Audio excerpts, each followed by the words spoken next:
ذلت قبول نہ کریں، یہ قبول نہ کرنا بہت بڑا جہاد ہے۔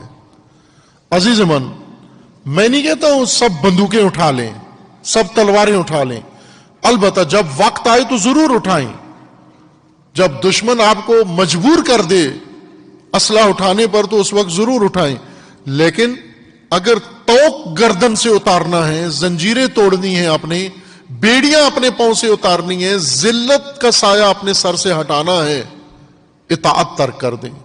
آسان مبارزہ ہے، بہت آسان مبارزہ ہے۔ اطاعت نہ کریں، ظالم کی اطاعت نہ کریں، گمراہ کی اطاعت نہ کریں۔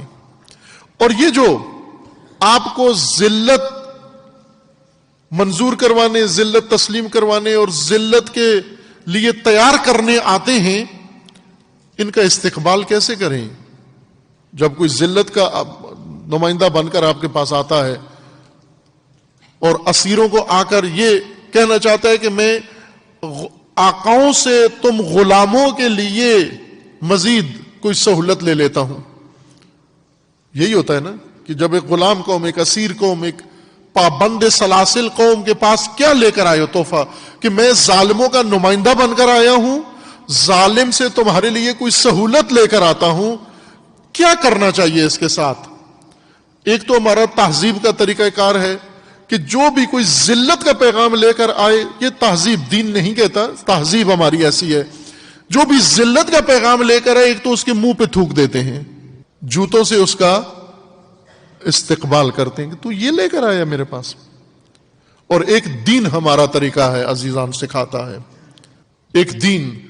امام حسین علیہ السلام کے پاس کربلا کے دن، عاشور کے دن، یہ سارے امام حسین کی مجلسیں پڑھ کے فیسیں لے کر کھانے والے ہیں جو قوم کو ذلت کا پیغام دینے جاتے ہیں، اور یہ اپنے اس میں پڑھ چکے ہیں، مصائب میں قوم کو رلا کے پیسے لینے کے لیے، فیس کے لیے، لوگوں کے آنسو رلانے کے لیے بار بار یہ ذکر کر چکے ہیں، لیکن کبھی غور نہیں کیا کہ ہماری زبان سے کیا ادا ہو رہا ہے۔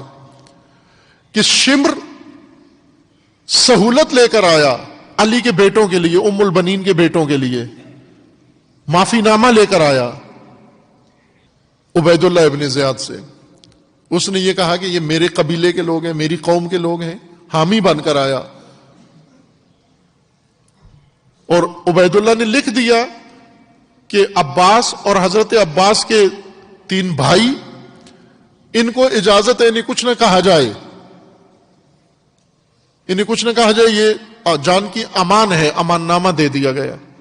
یہ امان نامہ لے کر نمائندہ آیا، شمر آیا، اور آ کر اس نے ندا دی حضرت ابو الفضل کو، اول تو جانے کے لیے تیار نہیں ہوئے، اور جب جانے کے لیے تیار ہوئے، امام حسین علیہ السلام نے فرمایا کہ سنو تو صحیح کہتا کیا ہے، بات سنو اس کی۔ جب وہ گئے، حضرت عباس جا کر کہا کیا کہنا چاہتا ہے؟ اس نے کہا میں امان نامہ لے کر آیا ہوں چونکہ آپ ہمارے قبیلے سے ہیں۔ اس وقت حضرت عباس نے کیا جواب دیا؟ اے لعین، ایک ملعون، تو مجھے ذلت کا پیغام دینے آیا ہے، امان نامہ دینے آیا ہے، میری جان بخشوانے آیا ہے، مجھے ظالم کا پیروکار بنانے آیا ہے، اور مجھے اپنے امام و پیشوا اور رہبر سے جدا کرنے آیا ہے، لعنت ہو تیرے اوپر۔ اس لعنت کے ساتھ اس کو واپس کر دیا۔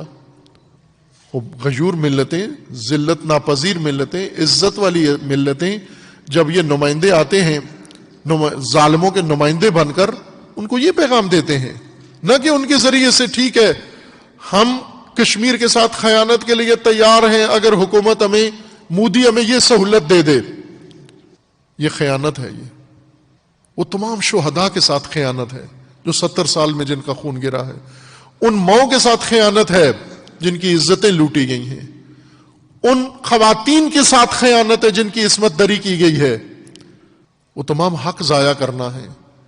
صرف ایک کام کرو، آپ اطاعت نہ کرو، ظالم کے کسی فرمان کی اطاعت نہ کرو۔ فَلَا تُطِعِ الْكَافِرِينَ وَجَاهِدْهُمْ بِهِ جِهَادًا كَبِيرًا۔ یہ جہاد کبیر پوری ملت، اس کے لیے کوئی اصلاح نہیں چاہیے، کچھ بھی نہیں چاہیے، صرف نافرمانی۔ اور ایسے ہوتا ہے ہندوستان میں، وہی ہندو رہنما مہاتما گاندھی انہوں نے نافرمانی کی تحریک انگریزوں کے خلاف چلائی. اطاعت نہ کریں، ظالم کی اطاعت نہ کریں کوئی بھی ہو. مذہبی پیشوا ہے، اگر غلط راہ کی تلقین کرتا ہے اطاعت مت کرو. اگر قبیلے کا رہنما ہے غلط بات پر آپ کو مائل کرتا ہے اطاعت نہ کرو، یہ جہاد کبیر ہے. اگر ملک کا حکمران ہے غلط بات کہتا ہے اس کی اطاعت نہ کرو. قرآن فرما رہا ہے اطاعت مت کرو اس کی، یہ جہاد کبیر ہے تمہارا. اگر تم نے اطاعت کی اس کے ظلم میں شامل ہو گئے ہو. مودی کے قوانین کے مطیع جتنے ہیں مودی کے جرم میں شریک ہیں. بن سلمان کے اطاعت میں جتنے ہیں بن سلمان کے جرم میں شریک ہیں. ہر مملکت میں رہنے والے اگر وہ ظلم کر رہے ہیں اور یہ ظلم میں ان کے ساتھ ہیں، یہ ان کے جرم میں شریک ہیں، یہ ان کے جرم میں، یہ مجرم سمجھے جائیں گے. یہ اگر اہل کشمیر اس نشیب و فراز کے بعد آج مایوس نہ ہو، نا امید نہ ہو، اہل کشمیر اپنی تحریک آزادی پہلے سے زیادہ زوروں پر چلائیں، سب اس کے اندر شریک ہوں. فقط مسلح گروہ نہ، تحریک آزادی کشمیر کا اگر آپ سونپ دیں حریت کانفرنس کو تو حریت کانفرنس کے وہ بزرگ اور رہنما وہ آپ کو آزادی نہیں دلا سکتے. اگر آپ کشمیر کی آزادی کا بوجھ فقط مسلح گروہ پر ڈال دیں گے آپ کبھی بھی آزادی حاصل نہیں کر سکتے. آپ اگر تحریک آزادی کشمیر کا سارا بوجھ یا رخ کر دیں غیر ملکی تعاون کی طرف آپ کبھی آزادی حاصل نہیں کر سکتے. آزادی کی تحریک کو آپ تقویت کر سکتے ہیں، آج سے شروع کر سکتے ہیں. امام حسین علیہ السلام کے راہ پر عہد کر کے راہ حسینی بیعت توڑ دے. اپنی آج کے یزید کی بیعت توڑ دے. سارے ہندوستان کے مسلمان اور کشمیر کے مسلمان یہ سب مل کر، بلکہ کشمیر کے غیر مسلمان بھی، کشمیر میں غیر مسلم بھی آبادی ہے، وہ بھی مظلوم واقع ہوئے ہیں، چونکہ کشمیری ہے، کشمیر کشمیریوں کے لیے ہے، وہ اس کی بیعت توڑ دیں اور یہ جو بیعت کرانے والے آتے ہیں ان کا منہ توڑ دیں. آپ کی آزادی یقینی ہو جائے گی. اور انشاءاللہ وہ دن قریب ہوگا کہ 1 فروری یا جنوری یا کوئی دن بھی ایسا آئے گا کہ انشاءاللہ دنیا بھر میں، ملک بھر میں، پاکستان میں اور پوری دنیا میں جشن آزادی کشمیر منایا جائے گا انشاءاللہ.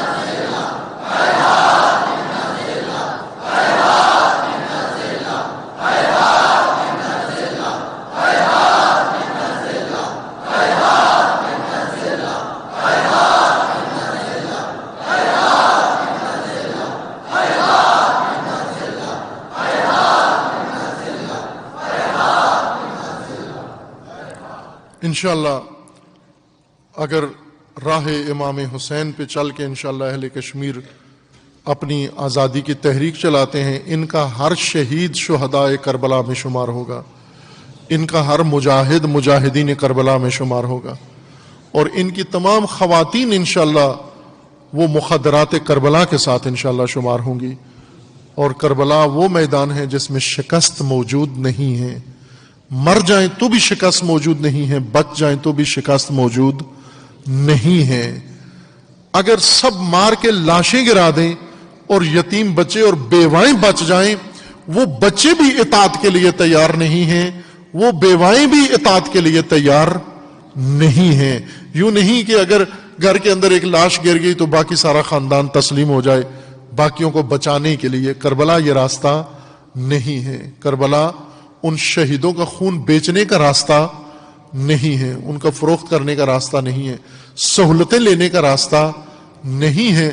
اللہ کی زمین پر اللہ کی حاکمیت کا راستہ ہے اور بندگان خدا پر اللہ کی حکومت کا راستہ ہے.